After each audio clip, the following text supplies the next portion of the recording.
Hello, আসসালামু আলাইকুম। সবাই কেমন আছেন? আশা করি সবাই ভালো আছেন। আমরা আসলাম আজকে ঘুরতে, সবাই মিলে আমাদের ফ্যামিলি সহকারে। এটা হলো কাতার টাকিরা বিচ।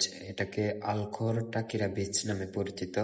আর বাঙালিরা সবাই জানে যে এটা কাঠের ব্রিজ। এখানে ঘুরতে সবাই আসে, অনেক মানুষ আসে।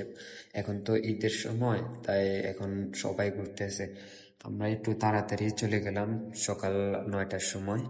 9টার সময় আসার পরে দেখলাম যে এখানে অনেক মোটামুটি মানুষ আছে, কিন্তু কিছুক্ষণ পর দেখলাম যে এখানে মাছ দেখা যাচ্ছে, ছোট ছোট অনেক মাছ। তো কিছুক্ষণ পরে আমরা একটা বন ফালাই, একটা টিস্যু ফালাই। টিস্যু ফালানোর পরে দিয়ে অনেকগুলো মাছ জড়ো হয় একসাথে। তখন আমরা মাছের খেলা দেখতে আগ্রহী হয়ে যাই আর কি। তো কিছুক্ষণ এখানে মাছ দেখার পরে একটু পরে আমার আঙ্কেলে একটা বন ফালায়। বন ফালানোর পরে মাছগুলো আরো বেশি আসা শুরু করে আর কি। তখন কি করবো ভাবতে, আমার তো মন চাইছিল আমি এখানে নেমে যাই, কিন্তু একটু ভয় ভয়ও লাগছিল। তারপরেও আমরা দেখি এখানে কি হচ্ছে। তারপর আমরা আবার কিছুক্ষণের জন্য হাঁটা স্টার্ট করলাম। হাঁটা স্টার্ট করে সামনের দিকে ধীরে ধীরে যেতে যাওয়ার পরে দেখলাম যে আবার আমাদের সাথে মাছের সাথে দেখা হয়ে গেল। তো এখানে তো আগের থেকেও মাছ আরো অনেক বেশি। তো দেখে তো লোভ সামলাতে পারছিলাম না, কি করা যায়। তো মনের ভয় বাদ দিয়ে আমি নিচে নেমে গেলাম কিছুক্ষণ পরে। নিচে নামতে একটু অসুবিধা হচ্ছিল, তারপর আমি নেমে গেলাম। আমি একটু পাতলা পাতলা আছি নেমে গেলাম। আমি যাইয়ে হাত দিয়ে 2-3টা মাছ উঠালাম, এর বেশি উঠলো না। তারপরে কি করব, আমি একটু চগর দেখতেছিলাম, করার কিছু ছিল না। তারপর আমার মাথার মধ্যে একটা প্ল্যান আসলো যে গামছা দিয়ে ধরবো। তো পরে আমি কি করলাম, বললাম যে গামছা দেওয়ার জন্য, এবং কি ওই আমার আঙ্কেলরে বললাম যে আপনিও আমার সাথে নামেন। নামি তারপর আমরা মাছ ধরবো।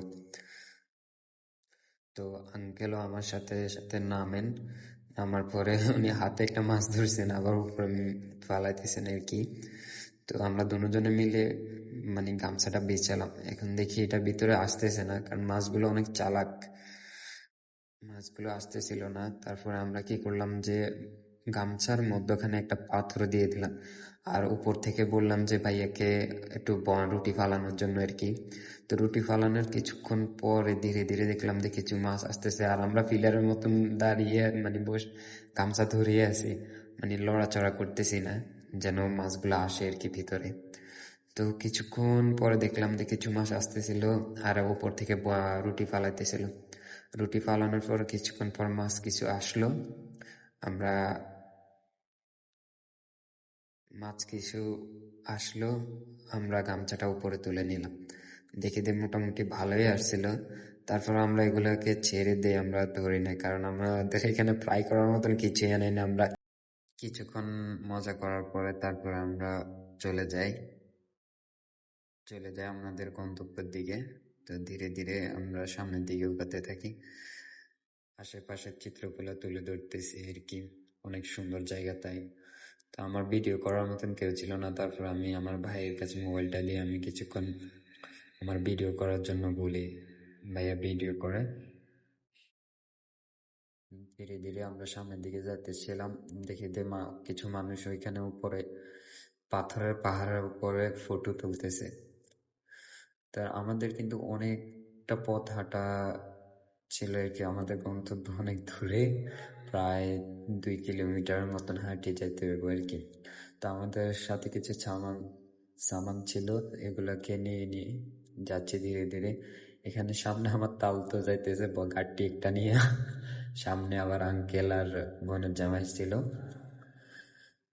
বেশ, সূর্য মোটামুটি আমাদের মাথার উপরে চলে আসছে, অনেক রোদ পড়তেছিল। আরব কান্ট্রিতে 8টা 9টার সময়ে অনেক রোদ পড়ে আর কি। এই রোদে অনেক কষ্ট হয় মানুষের। আবার রাত্রে বেলা, এখন গরমের সিজন চলতেছে, এখন তো মোটামুটি গরম কমই আছে, তারপরও রাত্র হলে একটু ঠান্ডা লাগে। তারপর ওদের অবস্থা দেখে আমার একটু মায়া লাগতেছিল। আমার হাতেও পানির বোতল ছিল, এক কেস, সাথে কিছু সামান ছিল, আর আমার হাতে আর একটা ক্যামেরা। আমি তো ভিডিও করতেছিলাম। তারপরও আমরা চলতেছি ধীরে ধীরে অনেকটা পথ। তো অনেকক্ষণ হাঁটাচলা করার পরে নদীর কাছাকাছি চলে আসলাম। আসার পরে দেখিতে সমুদ্রে পানি নাই, পানি শুকিয়ে গেছে, ভাটা চলতেছে। এরকম পানি শুকিয়ে যাওয়া অবস্থা আমি আর কখনো আসি নাই। এর আগেও আমার কয়েকবার আসা হয়েছে এখানে। তো আমরা ধীরে ধীরে আমাদের যেখানে আমরা মানে বসবো, যেখানে আমরা বসার জায়গা বানাবো, ওইখানে দিকে যাচ্ছিলাম। তো বাট জায়গাটা অনেক সুন্দর লাগতেছে, কারণ যে সময় পানি ছিল, যখন পানি ছিল তখন এতটা সুন্দর লাগে না। এদিকে আমার আঙ্কেল ওরা সামান নিয়ে আসতেছে, তো ধীরে ধীরে সামনের দিকে যাচ্ছি। বাট জায়গাটা অনেক সুন্দর লাগতেছে, আর হালকা বাতাসও বইতেছিল আর কি, তাতে অনেক ভালো লাগতেছিল। তো যারা কাতারে আছে তারা হয়তো যে সময় পানি শুকিয়ে গেছে তখন আসে নাই। যারা কাতারে আছেন তারা যদি এই ভিডিওটা দেখেন, তো যখন পানি থাকবে না তখন আইসা একটু ঘুরে যাবেন, সমুদ্রের মাঝখানেও যেতে পারবেন। আর অনেক ধরনের পাখি আছে, পাখিও দেখে শামুক খাইতেছে, মাছ ধরে ধরে খাইতেছে, ভালোই লাগতেছে। ক্যামেরার মধ্যে আসতেছে না কারণ জুম করলে মেগাপিক্সেল মানে একটু ঘোলাটে হয়ে যায় আর কি। তো আমরা আমাদের বাসস্থানের কাছে চলে আসছি, আমাদের এখানে আমরা বাসস্থান বানাবো আর কি। তো বাসস্থানটা দেখেন আমরা কিভাবে বানাই। এখানের বালুগুলো অনেক ভেজা, তাই আমরা চিন্তা করলাম যে এখানে গাছের ঢাল ভাঙে দেই। তখনই আমার ভাইয়ের মাথায় একটা প্ল্যান আসে। সে বলে অপোজিট পাশে পাতা আছে, শুকনো পাতা, তো শুকনো পাতা এনে আমরা শুকনো পাতা বিছাবো, তারপরে আমরা প্লাস্টিকের ব্যাগ দিয়ে এটার উপরে দিয়ে দেব, তখন একটু বসতে আরো আরামদায়ক হবে। এখানে আমার বাতিজিরা আছে, তারা শয়তানি বদমাশি দুষ্টামি এখন তালতায় আর বোনের জামাই শয়তানি করতেছে, আর আমি ক্যামেরা নিয়ে রেকর্ডিং এ আছি। তো আমি চিন্তা করলাম যে মোবাইলটাকে কিছু একটার মধ্যে রাখতে হবে। তখন আমি পাথরের উপরে দেখলাম যে ছোট ছোট কিছু গর্ত আছে, গর্তের ভিতরে আমি মোবাইলটা রাখি। তো মোবাইলটা রাখলাম, বাট আমি যেভাবে চাইছি ভিডিও করার জন্য সেভাবে হচ্ছিল না। কিছুক্ষণ পর আমি এটাকে এমনিতে আবার সরিয়ে দিই। তারপর এইখান থেকে যেটুকু ভিডিও আমি রেকর্ডিং করছি সেটুকু দেখাচ্ছি, এবং কি অপোজিট পাশে মোবাইলটা নিয়েও আমি দেখাবো।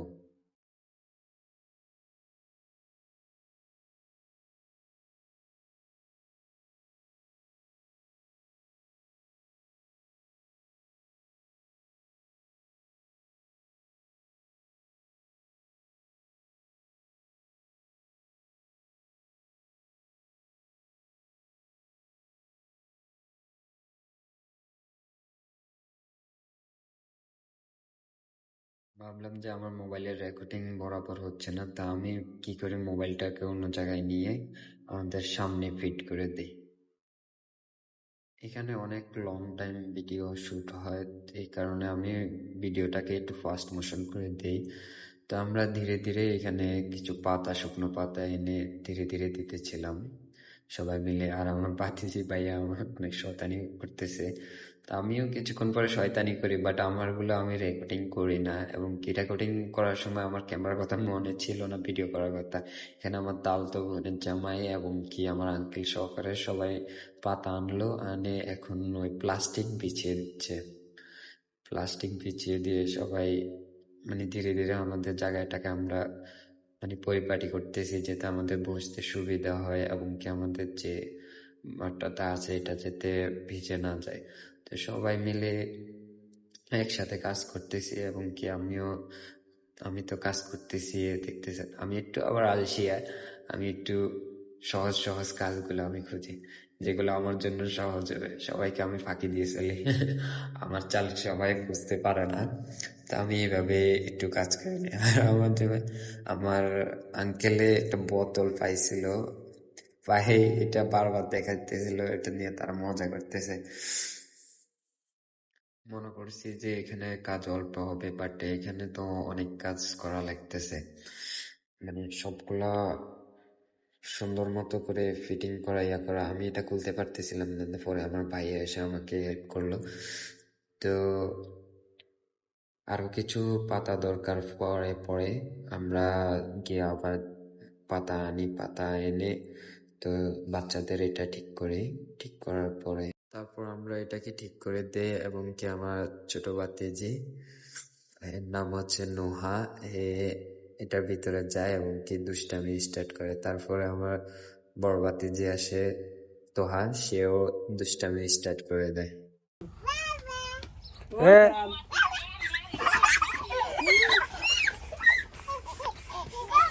ওদের সাথে দুষ্টামি করার পরে আমরা তারপর কিছুক্ষণের জন্য সাগর পর্যবেক্ষণ করতে যাই আর কি। এখানে দেখে পানি অনেকটাই শুকিয়ে গেছে, আরো শুকিয়ে যায়।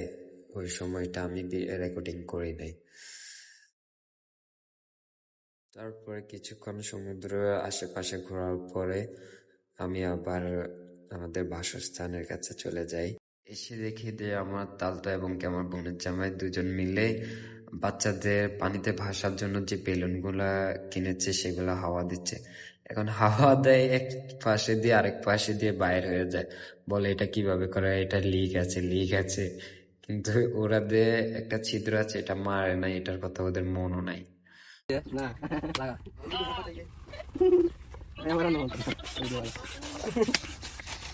ওরা এখানে বসে বসে এটা ট্রাই করতেছিল, এটা বারবার হাওয়া চলে যাচ্ছিল। তারপর আমরা চলে যাই।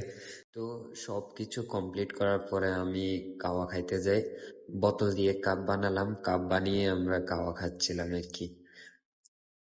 তো এখানে আমি কিছুক্ষণ শয়তানি বদমাশি করলাম, করার পরে মানে বিভিন্ন ধরনের আমি স্টাইল দেখাচ্ছিলাম, তার বলছিলাম যে রেকর্ডিং করার জন্য রকেটিং করছে। তো আমার এখানে আমার বোনের জামাইও গাওয়া খায়। তো গাওয়া খাওয়ার পরে আমরা ধীরে ধীরে সবাই একটু রেডি হই। রেডি হওয়ার পর আমরা সমুদ্রের দিকে যাই। সমুদ্রে নামার পরে হালকা পানি ছিল, এই পানির মাঝে কিছুক্ষণ হাঁটা চলা করে ভালোই লাগে, মজা লাগে। আমি লুঙ্গি আর গেঞ্জি পরে মাথায় ক্যাপটা দিয়ে নেমে গেলাম। নেমে কিছুক্ষণ ঘোরাফেরা করার পরে আবার ব্যাক করলাম। তো ভিডিও এই পর্যন্তই। সবাই আশা করি ভালো থাকবেন, সুস্থ থাকবেন এবং কি দোয়া করবেন। একটু সাপোর্ট করবেন আমাকে, সবার কাছে এটাই অনুরোধ রইল। আসসালামু আলাইকুম।